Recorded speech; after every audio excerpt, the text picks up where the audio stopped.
Seriously, we're going to talk today about leadership through different movie quotes.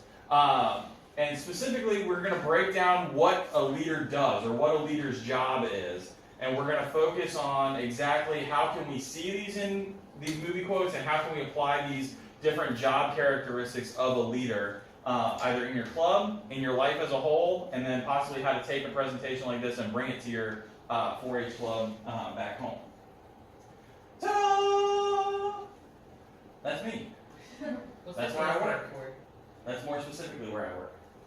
All right, so first, I love to use quotes. I like using concise ideas to help deliver a message. And so I want to start you guys with a thought to get us started is leadership is a way of thinking, it's a way of acting, and more importantly, it's a way of communicating. And that's by one of my favorite leadership authors, one Mr. Simon Sinek. If you guys are interested, I can show later a TED Talk that is my favorite TED Talk of all time. It talks about the golden circle, and that's people don't buy what you do, they buy why you do it. And it's really focused on communication. But first, what in the heck are we even doing here anyway? Like I said, we're going to learn how leaders communicate. How do leaders take their ideas and their vision and bring it to the masses? We're going to watch some really awesome movie clips. We're going to figure out how we can teach this to others, and I don't know if I said it once, but we're going to watch some awesome movie clips. So important, I said it twice. But first, I want to get you guys engaged. What do you guys think a leader's job is? Let's talk it out. Will. To ensure the success of a group. Okay, to ensure the success of a group. Let's jump up here. To represent To represent a group. Okay, Mr. Permio. To be like the best example in the organization or whoever you're trying to. So to set an example, right? Okay. Anybody else? What other characteristics make a good leader? Anybody? Bueller? It's another movie reference. Confidence. Confidence. All right. So let's break it down into some of the ideas that I had. Is a leader's job to motivate people? Yes. Yeah. Perhaps to inspire people. And do you guys recognize the difference between motivation and inspiration? Yeah. It's a nuanced difference, but there is a difference. Namely, that motivation is to get people to feel that self-esteem and feel that pride and feel that overall message of an organization within themselves. And then inspiration is to drive them to act, right? It's that call to action. Is a leader's job to unify a group? Yes. Perhaps to empathize with the people in his group? And finally, is it to guide a group of people? Yes. So kind of a trick question is all of the above, right? And hint, all these movie quotes, or all these movie clips tie into those facets. The task of a leader is to get his people from where they have never been, or from where they are to where they have never been. That's one Mr. Henry Kissinger. Anybody know who Henry Kissinger is? He's a cool guy. You guys can look him up in your history classes, because I don't want to take too much time away. But first, let's start to motivate. Let's see what motivation we have from a classic Robin Williams flick. That's Dead Poets Society, one of my favorites. As long as my Wi-Fi hotspot's still working. Now, who's next? Why is that not coming up over there? Mr. Anderson. Oh, I probably have to do this.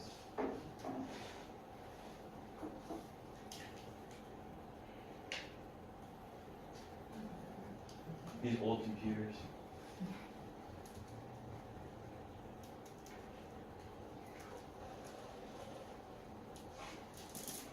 I don't remember how Stacy did it.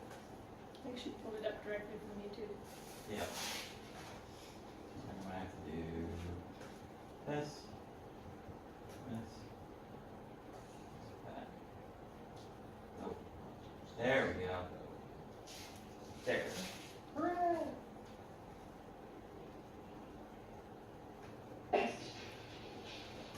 Mr. Anderson. You're sitting there in agony. Come on, Todd, step up. Let's put you out of your misery. I didn't do it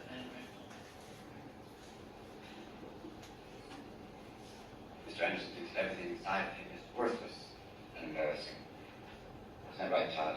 That's your worst fear. I think you're wrong. I think you have something inside of you that is worth a great deal. I sound my Eric. Yo. Tops of the world. W, Uncle Walt again. Now, for those of you who don't know, a yelp is a loud cry or yell. I would like you to give us a demonstration of a barbaric yelp. Come on, you can't yelp. Stand it up. Oh, come on, up. Get in yelping stance. A yelp. No, that is a yelp. A barbaric yelp. Yelp. Come on, louder. Yo, that's a mouse. Come on, louder. Yo, oh, good boy, yeah, like that. There it is.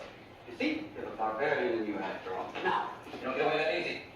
Picture Uncle Walt up there. What does your mind go? Don't think of me. A madman. What kind of man, man? Well, think about it. Just answer me. A crazy man. Oh, you can do better than that. Free up your mind. Use your imagination. Say the first thing that pops into your head, even if it's total gibberish. A swiny-toothed madman. Good God, boy, there's a poet in you after all. There, close your eyes. Close your eyes. Close them. Now, describe what you see. I close my eyes. Yes. And the image floats beside me. Sweaty-toothed madman. The swiny-toothed madman with a stare that pounds my brain. Oh, that's excellent. Now give him action. Make him do something. His hands reach out and choke me. And all the time he's mumbling. What's he mumbling? Mumbling truth. Truth like a blanket that always leaves your feet cold. Forget them. The blanket. Tell me about that blanket. You push it, stretch it, it'll never be enough. You kick at it, beat it, it'll never cover any of us. From the moment we enter crying to the moment we leave dying, it'll just cover your face as you wail and cry and scream.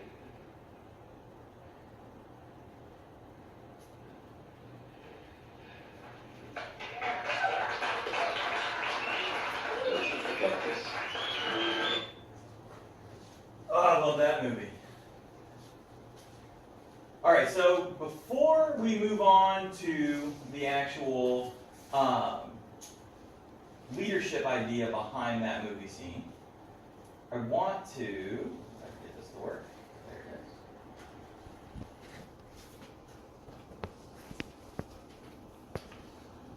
There it is. All right, so it kind of ruins my question there, but does anybody know who Uncle Walt was? The poet, one Mr. Walt Whitman? And before, I don't remember the exact poem that this comes out of, but this is something that I learned in high school. It's something that I loved doing in my high school English class. Was we actually did this exact exercise, and we stood up and we stood on our chairs and we participated as a group in sounding our barbaric yup to the top of the world and to the top of our lungs. And I want to have somebody stand up and give me at least one good yop. Somebody, anybody. Yup, yup. Who's next? One more, come on. Yup! All right, anybody else? Bueller. One more. One more. Travis. Stand and give us one good yop.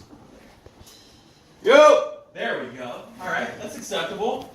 So why do you think, first of all, why do you think that Robin Williams' character, Mr. Keating, why do you think that he, first of all, had Ethan Hawke's character, Todd, stand up and participate in that yop exercise?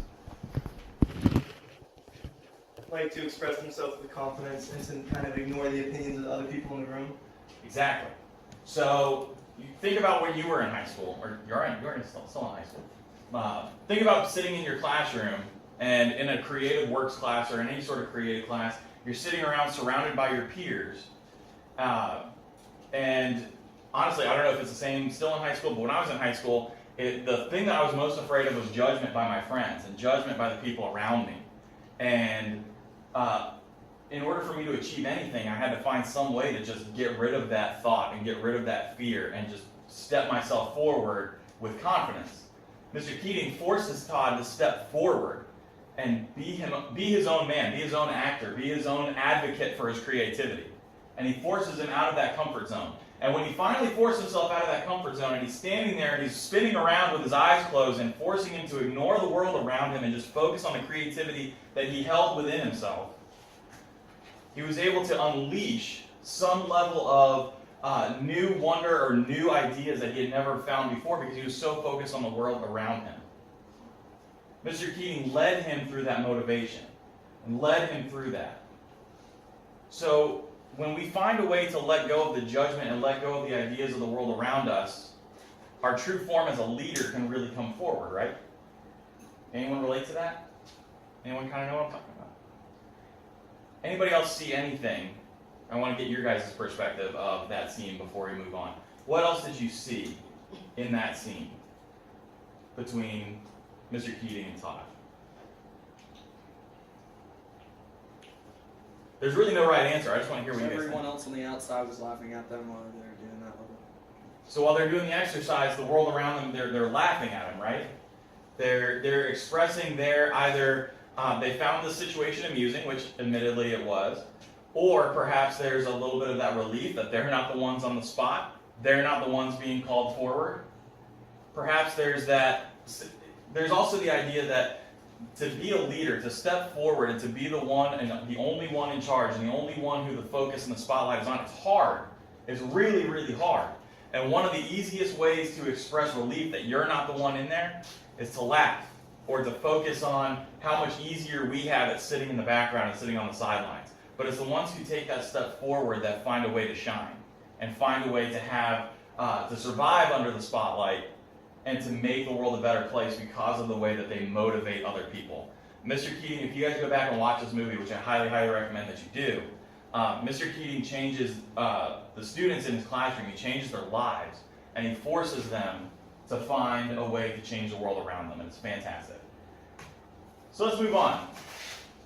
So a leader's idea is to inspire. A leader's focus is to inspire others to act. And for that, we have another one of my favorite movie clips.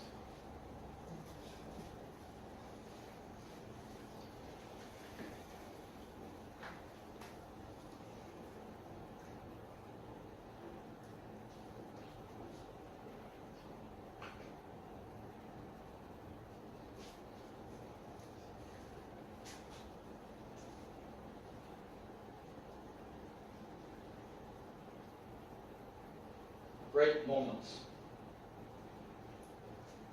are born from great opportunity.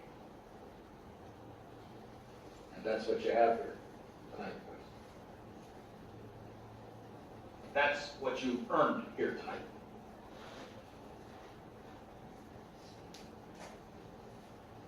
One game. If we played them 10 times, they might win 9. Not this game. Not tonight. Tonight, we skate with them. Tonight, we stay with them. And we shut them down because we can.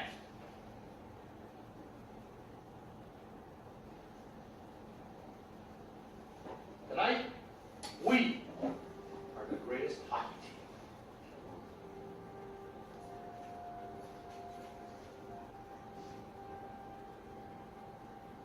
You were born to be hockey players.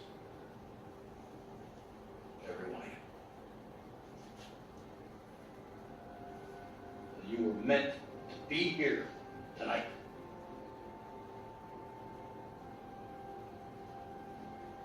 This is your time.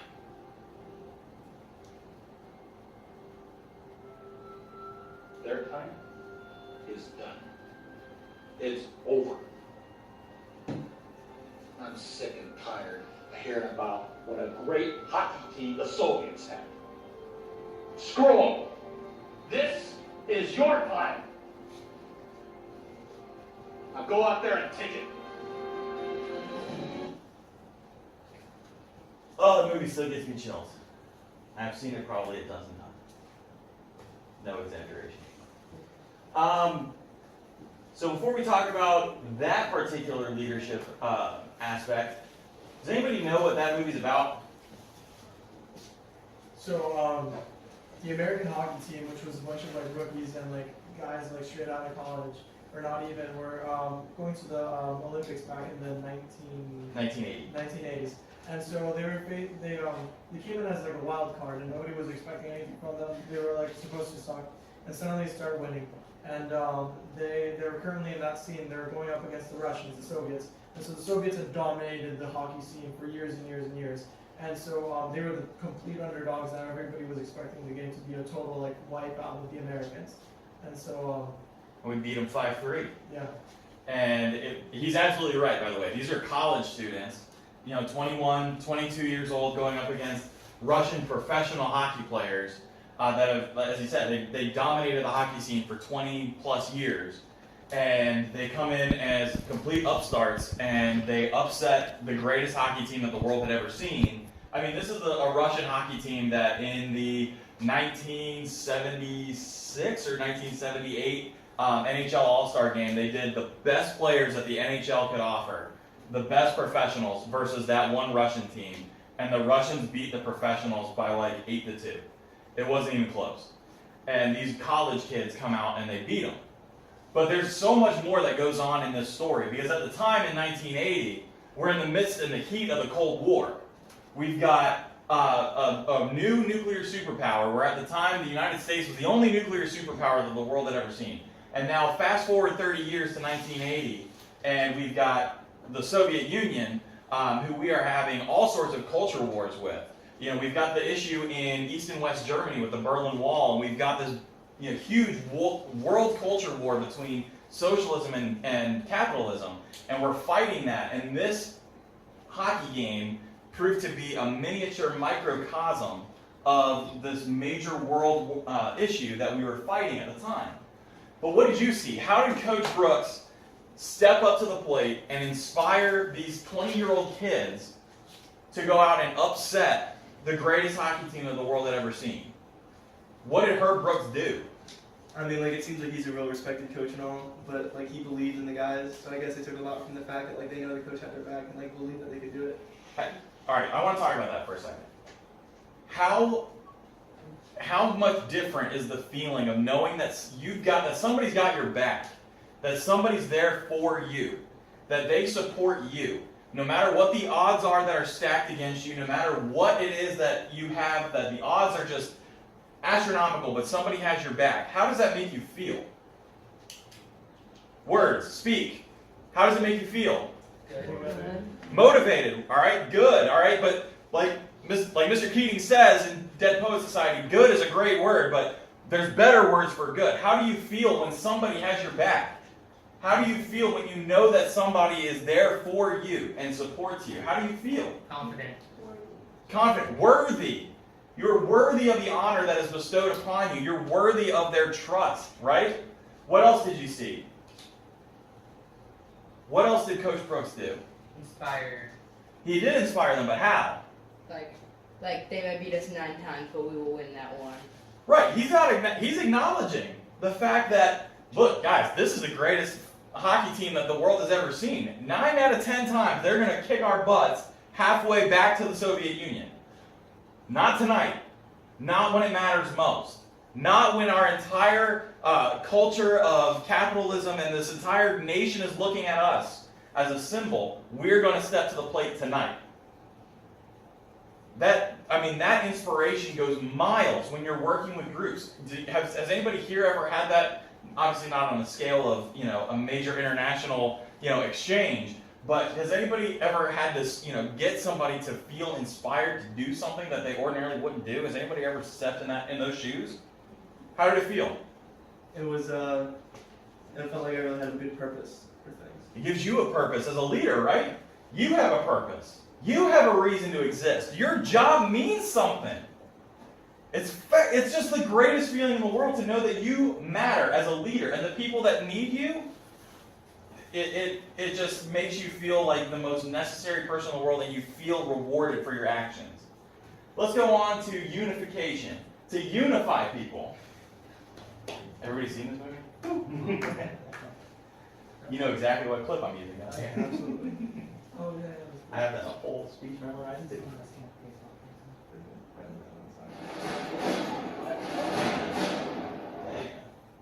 Get that on the screen.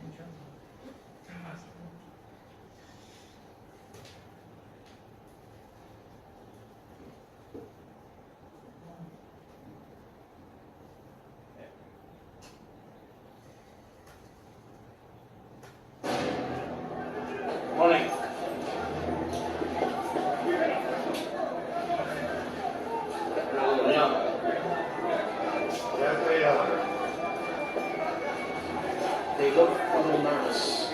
I need all flight crews report to their designated areas immediately. Major. Sir. Good morning. Good morning. In less than an hour, aircraft from here will join others from around the world. And you will be launching the largest aerial battle in the history of mankind. Mankind, that word should have new meaning for all of us today. We can't be consumed by our petty differences anymore. We will be united in our common interest. Perhaps it's fate that today is the 4th of July, and you will once again be fighting for our freedom. Not from tyranny, oppression, or persecution, but from annihilation. We're fighting for our right to live, to exist. And should we win the day, the 4th of July will no longer be known as an American holiday, but as the day when the world declared in one voice, we will not go quietly into the night. We will not finish without a fight. We're going to live on. We're going to survive. Today, we celebrate our Independence Day.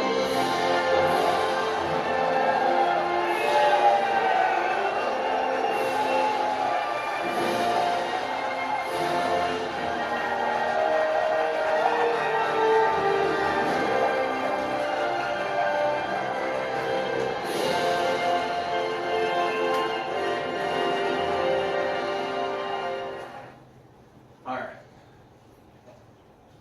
Has anyone ever seen Independence Day? Yeah. I hope so. Alright, so for those of you who've seen Independence Day, what's happening in this movie? Why is he making that speech in the first place? Aliens. Aliens, right? Outer space. Right. Aliens from outer space are showing up, massive mothership, just annihilating places. Like that movie poster is like massive laser cannon that just blows up the White House. Like it's the end of the world. It's Armageddon. And President Whitmore, there's like a million movies with different presidents, so I gotta keep them straight. But Bill Pullman's character in this movie, they finally get this plan together to take every airplane that you can possibly muster, mount it with as many guns as you can, and just fly it at the mothership and just pray to God that this works.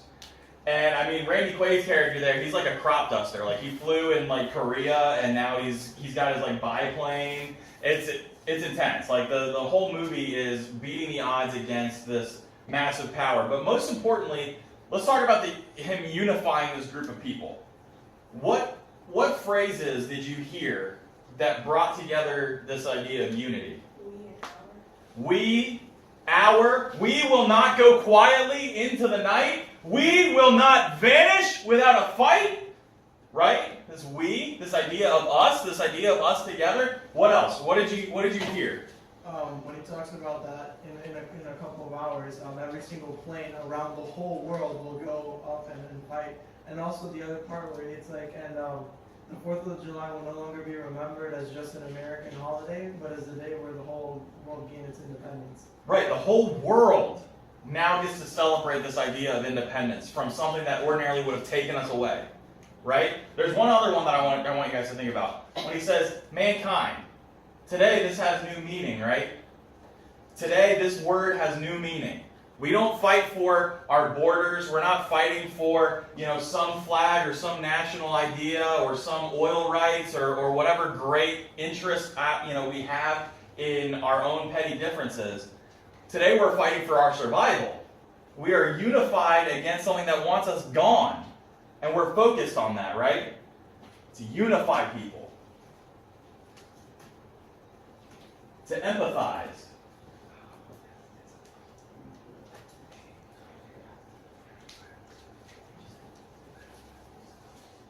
Which, by the way, if you're asking me for my school of leadership, empathy is the most important skill that a leader can have. Gary, you're Julius. Let's get some particulars and just get this over with, all right? Particulars. Yeah. No matter what I tell you, you ain't gonna never know nothing about Hey, it. listen, I ain't running any more of these 3 days, okay? What I got to say, you really don't want to hear, because honesty ain't too high for your people's priorities, right? Honesty? You want honesty? All right, honestly, I think you're nothing. Nothing but a pure waste of God-given talent. You don't listen to nobody, man.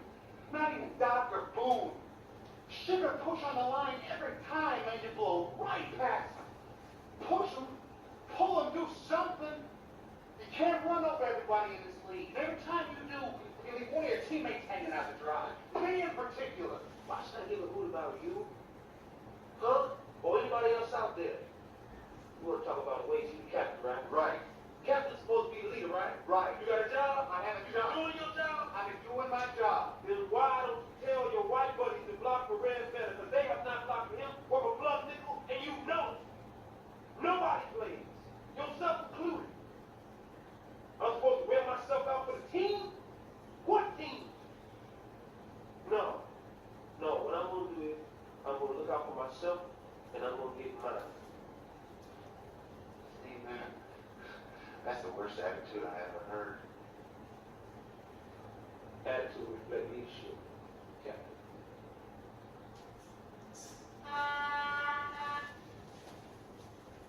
So, I specifically picked that clip from this movie because it's the opposite, and it discusses the opposite of empathy. Julius is looking for empathy, right? He wants Gary to understand that there's not this sense of unity on the team. But by the way, before we go any further, can somebody tell me what empathy means? Having the ability to feel for the other person because you've been in their shoes before. Right. Being able to feel or to understand from somebody else's perspective. To walk a mile in somebody else's shoes. Or at least to perceive that you've walked a mile in somebody else's shoes. One of the most important skills, by the way, that you can use in leadership or that you can use in life, one of the most important phrases is, I can't understand what you're going through, but I can empathize. Or I can sympathize, whichever one you want to use. They have different meanings, but in that particular context, you can use that phrase. I can't understand. There are a lot of situations, I mean, we're not going to go into the different headlines and the different things that we see today where we have people on 2 different sides of 2 different issues, on 1,000 different issues. And it's, I understand what you're going through because I went through this. No, you can't possibly understand because you've never lived in the situations that these other people from these other groups of people have ever felt before. So I can't understand what it feels like to be X, Y, or Z. But I can understand what it feels like to feel bad. I can empathize with feeling helpless. I can empathize with feeling underrepresented. I can empathize with these ideas, and perhaps if we can use that, we can come together. We don't unfortunately see that very often, especially not in the news and not in politics and things that we see today. But that's why I'm appealing to you guys, our next generation of leaders, to take this idea of empathy and move it forward. Empathy, I think, is one of the most important aspects of leadership. And it's key to not only succeeding as a leader with a title, but more importantly, it's key to succeeding as an adult. It's key to succeeding as a member of society. To guide, one of my favorite movies. I'm sorry, for those of you that aren't sports fans, I'm a sports guy.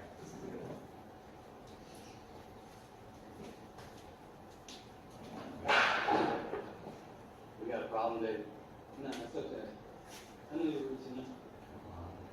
Pattern. For effect. But it's for them. Alright? Well, you're special. You're paying me $7 million a year, man, so yeah. Maybe I am a little bit. Oh man, I ain't paying you 7. Yankees are paying half your salary. That's what the New York Yankees think of you. They're paying you $3.5 million to play against them. Where are you going with this, Willie? David, 30 seconds. How about you and I be honest about what each of us want out of this? I want to milk the last ounce of baseball you got in you. You want to stay in the show. Let's do that. not paying you for the player you used to be. I'm paying you for the player you are right now. You're smart. You get what we're trying to do here. Make an example for younger guys. Be a leader. You do that?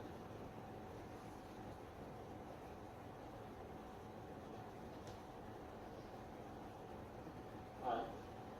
That's it. So that one's kind of self-explanatory, right? He's asking David Justice to be a guide for the rookies on the team. And I'll give you a little bit of context in that movie. So for those of you that aren't huge baseball fans, in the late 90s, early 2000s, the Oakland A's were the worst team in baseball, and this was before the Rays, so take that with a grain of salt. But so the Oakland A's are the worst team in baseball. They got no money to spend on these massive free agent players. All their good players are leaving. They're just piecing out and going to the Yankees for big money, the Red Sox for big money. Same problem we have today. But so Billy Beane, Brad Pitt, he decides that he's going to go and he's going to go against the system. He's going to hire all these cheap, washed-up players that still have these different little statistical anomalies about their game and bring them in.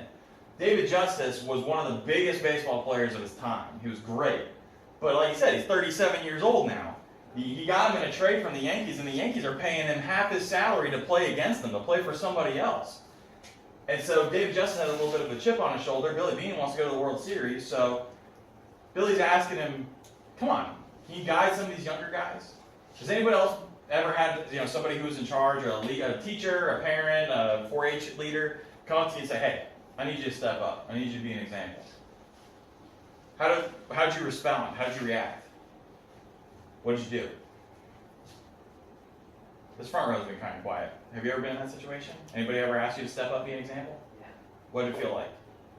At first it was kind of like a burden, and then when it started to make a difference, it was kind of like you said before, it kind of like you were like worth something. It's kind of like something you wanted to do, sort of. I don't know. No, I know you're going to talk about that in just a second. But after a while, it feels good. It feels good, and then it also feels good to know that your leadership ability is being recognized by somebody else to be asked to be that leader. All right, so we got 2 more clips, and I'm going to try to go through them pretty quick, but these are my 2 most important points I want you guys to take away from today. So if you forget anything else, don't forget these 2 last points. Number 1, what's right isn't always popular, and what's popular isn't always right. Has anyone ever heard that before? My dad said this to me all through high school. Because you always try to go with the crowd, right? You want to do what everybody else is doing. It makes you feel good. It makes you feel like you belong. But sometimes those ideas, they're not the right thing to do. So this is the oldest movie I have, and yes, it is in black and white, but it's a great movie. IMDb top 250, and it's a classic with one Mr. Henry Fonda. So show some respect.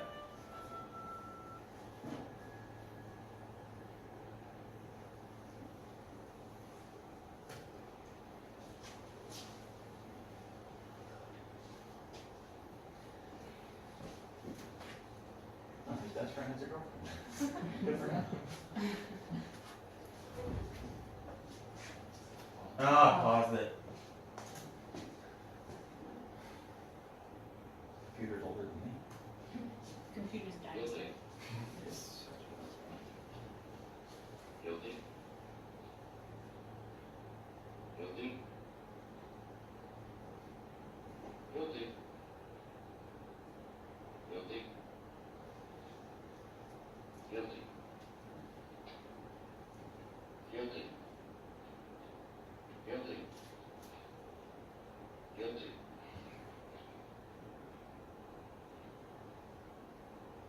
Not guilty. Guilty. Boy, how do you like that? Another chance flips his wings. All right. What was it? Come on, I want to know. Excuse me. This was a secret ballot. We all agreed on that, no? If the gentleman wants to remain secret. Secret? What do you mean secret? There are no secrets in the jury room. I know who it was. Brother, you really are something.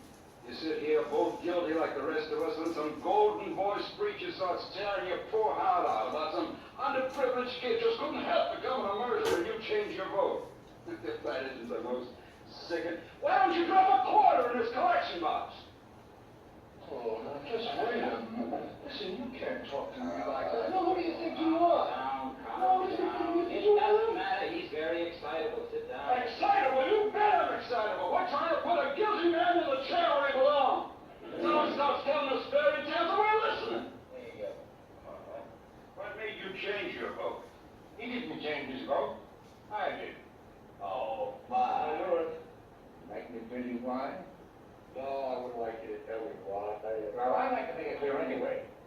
Why do we have to listen to this? The man wants to talk.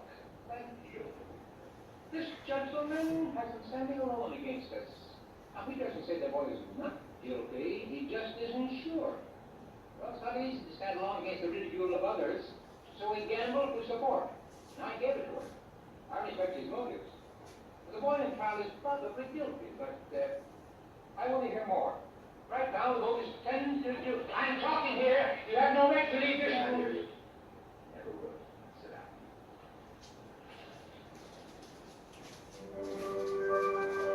Okay. So in this particular, so the movie, has anyone seen that movie by the way? Yeah? Did you like it? What's the, alright, so what's the plot of that movie in 30 seconds? So there's a jury that has a very difficult case about this person who is suspected of very bad crime, and they've looked over all the evidence, and everybody is very persistent that the person is guilty, but one man isn't sure, and he doesn't want to be the one to be putting him in that electric chair if he didn't do anything. And so it's all about him and him like standing up for what's right and eventually being able to prove to everyone else that you don't have to like look at the most basic. I mean, you just have to read. Right. So the boy on trial they're in a state where you have to have a unanimous vote to send him to the chair. And Henry Fonda, the preacher, is saying that no, I don't have enough evidence to say that he's guilty. And eventually he convinces everybody to vote not guilty. And it takes hours. I mean, the movie's like 2 hours long. But it takes forever to convince these people. And it takes a lot of taking that browbeating over and over and over again that you're wrong, you're an idiot. You know, all the evidence says otherwise. And he sat there and he took it. And not only did he take it, but his conviction in what he believed got stronger the whole time the movie plays out. Has anyone ever had to stand up to a crowd like that? And I mean, when I'm not talking about, you know, something on a grand scale, but just, no, everyone's telling you you're an idiot. Like, that's not right. And you sit there and you stand up for what's right. You stand up for what you believe. And at the end of the day, you might never convince these people. At the end of the movie, at the end of the scene, he says, he can't hear you. I mean, he just walked out of the room. But he also says, and he never will. He could walk back in right now and he's never going to hear what you have to say. And there are some people that are like that in life. Some people are never going to hear what you have to say. And the key is either working around them or finding a way to change your message or change the way that you deliver that message. So these are some ideas I want you to think about because I got to try to conserve time for my last bit. But I want you guys to think about these things. What does it take to stand up for what's right? What does it take to fight for what you believe in? To do what's best for the people who trust you as a leader. To do what's best for the people who trusted you in the first place. To go against the crowd like we've been talking about. Most importantly, leaders can make tough decisions. And they can communicate the reasons why they made those decisions. My last clip talks about the last super important idea about leadership is that it is lonely at the top.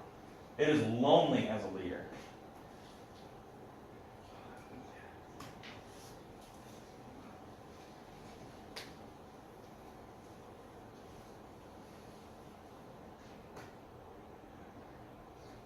Again, maybe watch a commercial. But there's also a very other simple but important shot here, and that's this 50-50. It's a good confrontational angle. So you're telling me you can only give our guys 45 hours? That brings them to about there.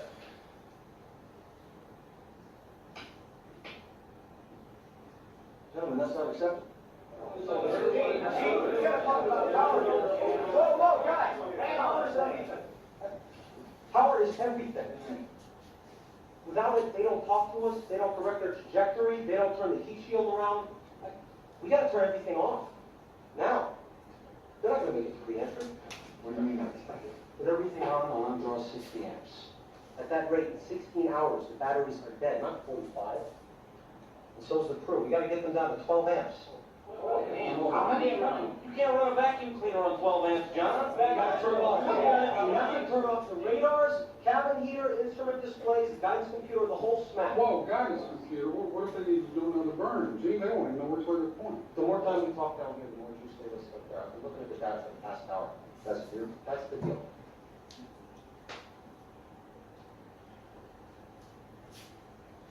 Okay, John. Then when we finish this burn, we'll power down the line.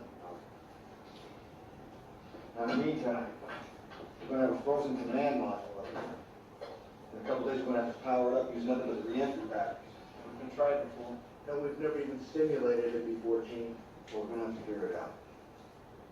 I want people on our simulators, working re-entry scenarios. I want you guys to find every engineer who designed every switch, every circuit, every transistor, and every light bulb that's up there. Then I want you to talk to the guy in the assembly line who actually built the thing. Find out how to squeeze every amp out of both of these goddamn machines. I want this marked all the way back to Earth with time to spare. We never lost an American in space. We're sure as hell not going to lose one on my watch. Failure is not an option. All right. My last clip is there to focus on how lonely it is when you have to be the one making those decisions. How lonely it is when you're by yourself, under pressure. Come on. There we go. One more. There it is. When you're the one making these massively important decisions. In Apollo 13, another true story, we sent up the Apollo 13 mission module to go and land on the moon.